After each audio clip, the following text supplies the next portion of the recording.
want to get this right, so I want to look at my notes for this. According to this, you are black. Is that correct? That is correct. That is correct. Okay. Not African American. That's not a term I like. How come you don't like the term African Ridiculous. I was born and raised in America. I've never been to Africa. Why am I an African American? Most of my people have been here longer than most of the other people in this room. Yet most people don't have a hyphen. I'm an Italian American, Greek American, Romanian American. It's an absurd term. Uncle Tom, Sambo Tom, coconut as in brown on the outside, white on the inside, Oreo, same concept, the Antichrist. Man, you got a whole list. Because they've got to malign somebody like me. I am a bigger threat to their whole ideology than almost anybody else.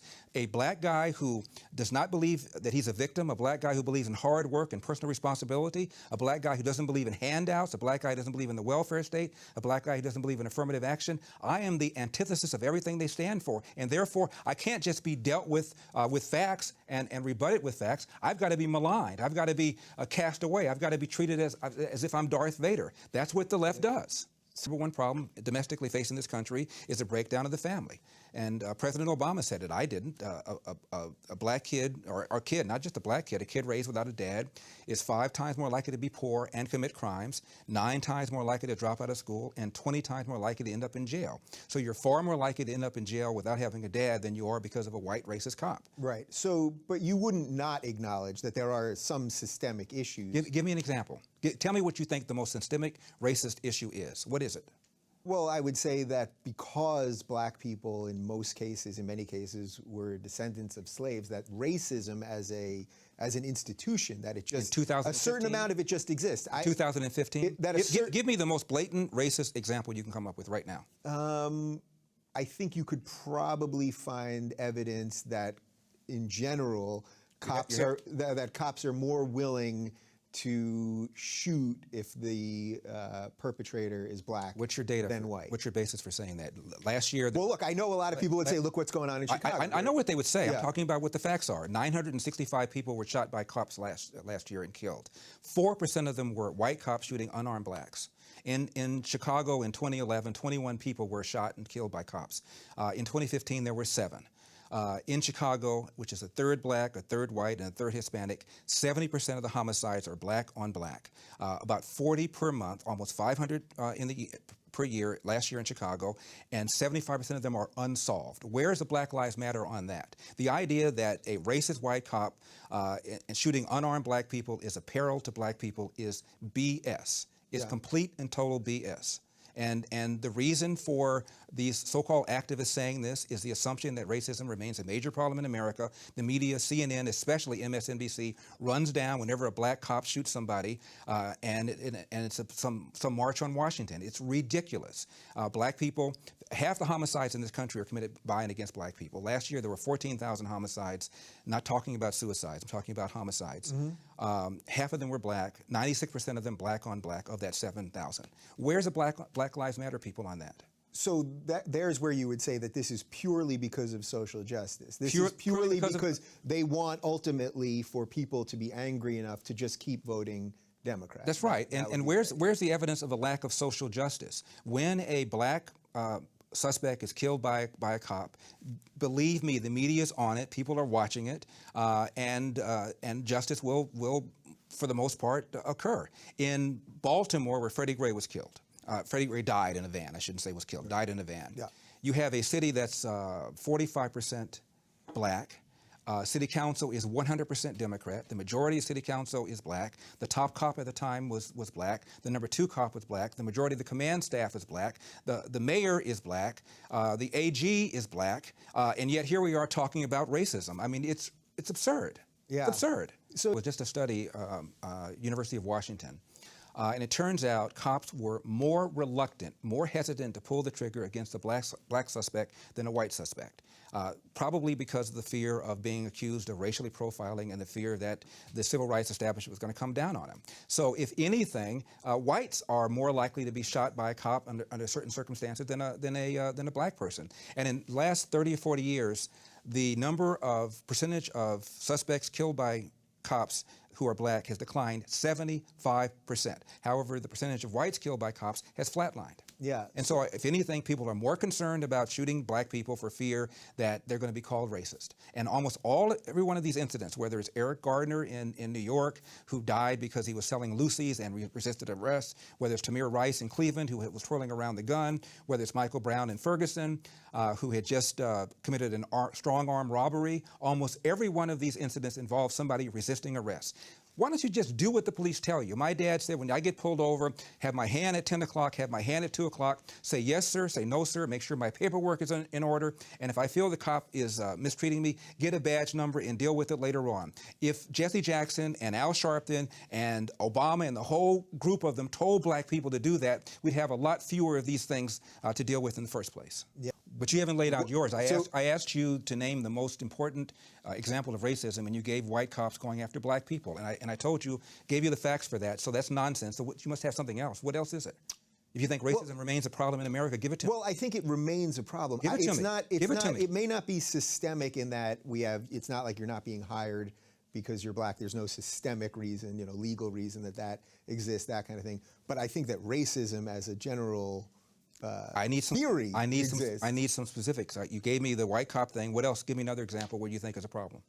Well, as a black conservative, tell me how do you get people to come around? You're the one who made the assertion that you think racism remains a major problem in America. I asked you to give me an example. You gave me white cops going after blacks. As far as I'm concerned, you didn't hold it up very well. What's the other argument you have? What's the other thing? Well, I don't know that it's systemic in the sort of macro sense. I'm not mad. I just want to know what it is you're talking about. That's exactly what. Believe me, that's 100% why I wanted to have you. Blacks are not getting into school. BS. We have affirmative action. So a black person with an SAT and a GPA of X will get into a school faster and easier than a white person with an SAT or a GPA of X. And if going to school is a route to the middle class, you can make an argument that blacks have an easier route to the middle class. If you're talking about about poverty, the poorer you are, the more accessible loans and grants are for you. The problem, the biggest burden that black people have, in my opinion, again, is the percentage of blacks, 75% of them, that are raised without fathers. And that has every other social negative consequence connected to it. Crime, not being able to compete economically in the country, being more likely to be arrested, that's the #1 problem facing the black community. And when I hear people tell me about systemic racism or unconscious racism, I always say, give me an example, and almost nobody can do it. Larry, just a time check. We just have maybe 5 minutes. So you want a radio host not to speak very long? Is that what you're telling me? Well, they've been very cordial with the room here. I'll pull out the race card in a minute. You know I will. You didn't shut down the white speakers. There was no clock on the white speakers. How do you dislike Ben Carson? I mean, what a great story. Raised by a single mom on welfare. He was a lousy student at first. His illiterate mother had him bring book reports that she couldn't even read. He didn't know that she couldn't read them. He turns himself around, becomes this world-renowned surgeon. I've seen him go down to Harlem and have street corner press conferences and talk about the #1 thing affecting the black community. It's not racism, it's not cops pulling people over, it's the demise of the black family. 75% or so of black kids are born outside of wedlock today. That is a higher number than was the case even during slavery. During slavery, under one roof, a black kid was more likely to be born to a biological mother and biological father than right now. Wow. If racism equals prejudice plus power, black folk who are powerless by and large, who can be prejudiced but don't have the power to be racist. That is one of the most idiotic things I've ever heard. Calling King an idiot? When Reginald Denny... Are you calling King an idiot? When Reginald Denny was on the ground and Damian Football Williams had a brick in his hand and was trying to kill him, did Reginald Denny face somebody who had power? I think so. What an absurd thing to say. You don't have power, therefore you can't be a bigot. When State Senator Diane Watson blasted Warren Carterly, the black man who championed the cause of eliminating affirmative action, she said to him, because he's married to a white woman, let me tell you something. The reason you're supporting the abolition of affirmative action is because you have no ethnic pride. You're married to a white woman. You want to be white. Now, was she racist because she didn't have power? Was she not racist because she didn't have power? It doesn't make any sense. Black people can be racist. It doesn't matter whether you have power or whether you don't have power. And the fact is, black people are doing all sorts of hideous things to whites, when if it happened the other way around, we'd be yelling and screaming. They speak for me. Right. And here's what I try to do on my show. This obsession with racism. diverts time, effort, and energy from real problems. And the biggest problem facing the black community, Tavis, is not racism. The biggest problem is children having children, and that is a product of the welfare state. Secondly, the problem of DWB, driving while black, is largely a function of the war on drugs. That's the reason there are so many interactions between blacks and the cops. We should call off the war on drugs. Blacks will benefit more than anybody else through the privatization of Social Security, something that Jesse Jackson and the Democratic Party oppose. So yes, I'm getting on some of these black leaders because I think they're doing a net disservice and taking time and energy away from problems that can be solved if we tone down the racism rhetoric. 10 Things You Can't Say in America. It is written by Larry Elder. Let me ask Gary and Corey to put this list back up again so I can scroll down this right quick.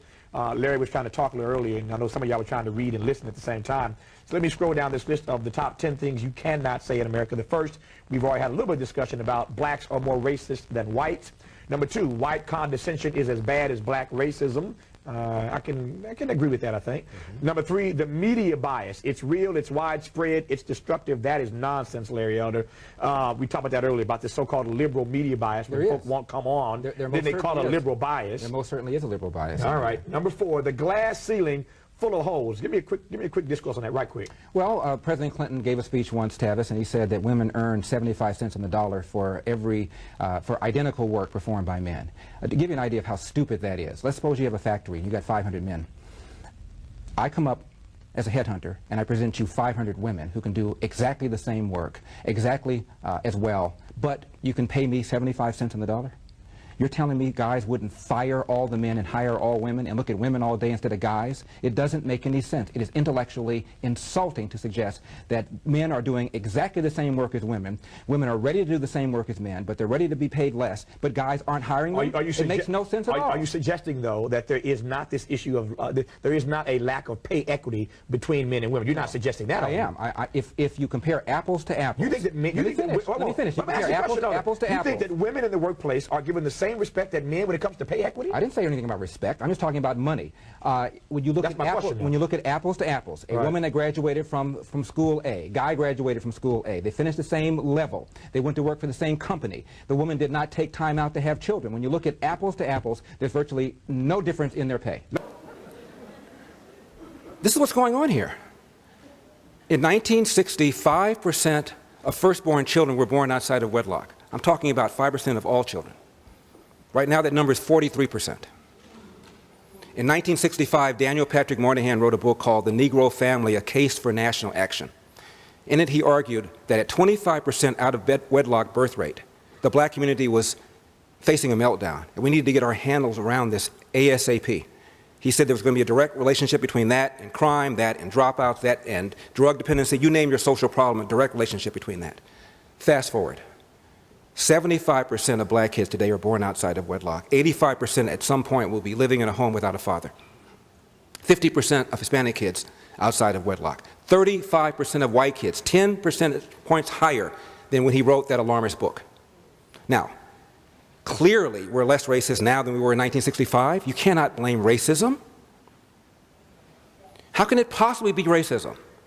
It's public policies. Lyndon Johnson launched the so-called war on poverty, and he literally sent welfare workers door to door to knock on doors. I was there, advising women of their rights to welfare, provided there was no man in the house. Within 3 years, welfare increased 110%.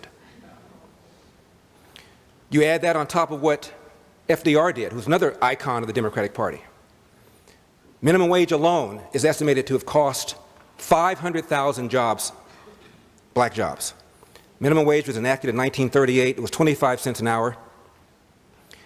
At the time, a black teenager was more likely to be employed than a white teenager for obvious reasons. They'd work for less money. Now you're telling an employer who's inclined to be racist, you can't pay this guy fair market value, you got to pay up to here? Well, up to here, you got a lot of white people willing to do that. So if I'm a racist and I'm now forced to pay for something I don't want, I can pay for a white guy. 500,000 black people are estimated to have lost their jobs alone because of minimum wage. Alone. My father never used the word daddy. There was kind of a no-fly zone over discussing my father's background in our house. I knew he was an only child, and I knew he was from the South, and I knew that he didn't know his father, sort of, kind of, but he never really talked about it, and no one ever talked about it, and since we didn't like him anyway, I didn't care. I said, "You were afraid of your daddy?" And he said, The name Elder is not the name of his biological father. He never met his biological father, doesn't know who he is, never saw him. The name Elder was one of his mother's boyfriends who was in his life the longest. My father comes home from school at the age of 13, has a quarrel with the mother's boyfriend, not Elder, he had long since left. The mother sides with the boyfriend, throws my father out of the house at 13 years old, never to return. We're talking about a black kid, Athens, Georgia, a year or two before the beginning of the Great Depression, never to return. My father goes to a series of Dickensian kinds of jobs, goes next door, goes over here, ultimately gets a job as kind of taking care of the lawn, and then he gets a promotion to being a cook. He becomes a Pullman porter. They were the largest private employers of blacks in those days. And my father then traveled all around the country and came out to California and thought it was so sunny and people seemed to be so friendly, and kind of made a mental note that maybe someday I may relocate to Los Angeles. Pearl Harbor, my dad joins the Marines. Dad, why did you join the Marines? I loved the uniforms and I liked the action. They made him a cook. He was on the island of Guam when the bombs fell. My father then goes back to Chattanooga, where he had married my mom, goes to an unemployment office to get a job. And the lady says, "I'm sorry, sir, you walked through the wrong door." My father goes out to the hall, sees colored only, goes through that door to the very same woman who sent him out. My father comes home to my mother and says, "Ola, this is bull. I'm going to Los Angeles. I'm going to get me a job as a cook." He comes out here and goes from restaurant to restaurant to restaurant, and they all tell him the same thing: "I'm sorry, you have no references." In the South, when he went from restaurant to restaurant to get a job, "I'm sorry, we don't hire niggers." Out here, "I'm sorry, you have no references." Same result, but done in a much more kind, gentle way. My father goes to an unemployment office, only one door this time, and the lady says, "I have nothing for you." My father says, "What time do you open?" She says, 8:30. "What time do you close?" He said, 5. My dad said, "I'll be here at 8:30. I'll be here till 5 until I find something." He sat in a chair for a day and a half. Lady calls him up. She says, "I got something. Don't think you're going to want it." He says, "What is it?" She says, "It's a job with Nabisco cleaning toilets." Of course I want it. My dad worked at that job for 10 years, took a second full-time job as a janitor with Barbara Ann Bread, cooked for a family on the weekend, and went to school to get his GED because, as I said, he left home when he was 13. I never saw anybody work that hard. He was tired. He was irritable. You try 4.5 hours for a couple of decades, every single day, 7 days a week, and see what kind of mood you're in when you have 3 rambunctious boys coming home. And I told my father, "How did you do that? Why aren't you angry? Why aren't you mad?" And he looked at me like I was crazy. What kind of question is that? Why would I be mad? Look at the country right now, Larry. You look at what you and your brothers have done. Sky's the limit right now. I wish I could trade places with you. He said, hard work wins. You get out of life what you put into it. And no matter how hard you work, bad things are going to happen to you. When those bad things happen, how you respond to those bad things will let us know whether or not we raised a man. To which I would always say, "Dad, not too much pressure." When the Constitution was written, the Founding Fathers assumed very limited, narrow responsibilities of government. There was no federal income tax. For people that believe in a living, breathing document, ask yourself this question. If you think that the Founding Fathers intended for there to be a Social Security, a Medicare, a Medicaid, a FEMA, fill in the blank, why was there no income tax to pay for it? Because they didn't assume we were going to do that.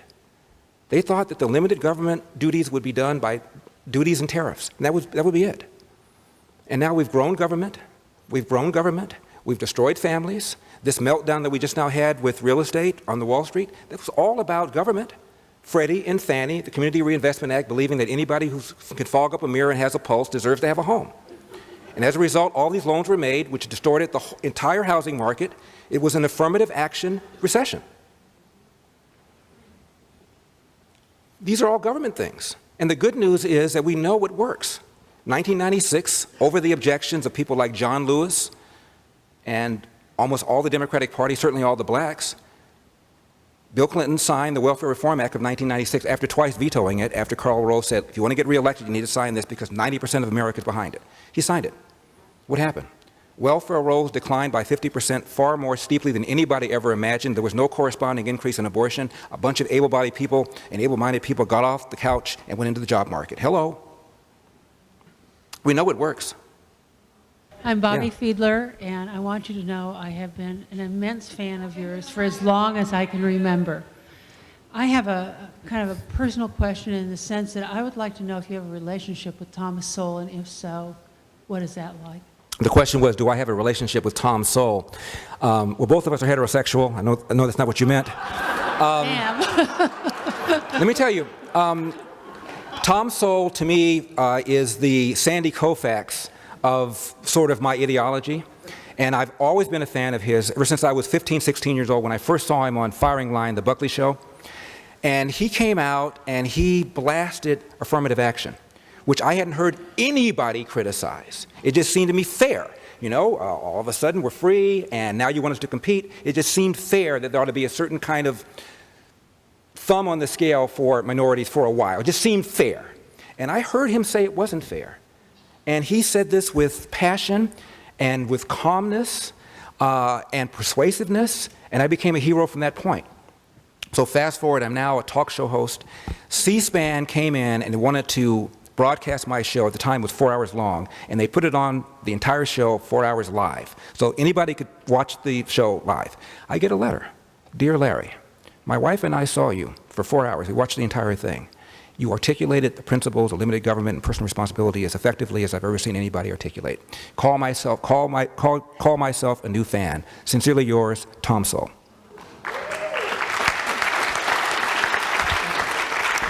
And I was then invited to come spend the weekend with him, and I spent a weekend with him just hanging out. He's an amazing photographer, by the way. Go online, look at some of his stuff. It is amazing. And he said to me, Larry, do you think we're doing any good? And I said, excuse me? He said, do you think it's working? I said, what? He said, the stuff we're putting out. And it just struck me that he'd been working this hard all these years, and he still was so disappointed that things weren't moving better. And he said, if I had to do it all over again, I would have been a photographer. I said, please. There are a lot of good photographers. David Mamet has referred to you as America's greatest living philosopher. How many people have said that about photographers? Last thing. This is height of hypocrisy. In my first book, The 10 Things You Can't Say in America, I write about Acorn. This is before Acorn got defrocked. Acorn came to California to campaign to hike the minimum wage out here. They filed a petition with the court to exempt them from California minimum wage requirements because they said, for every minimum wage worker, we'll be able to hire fewer outreach workers.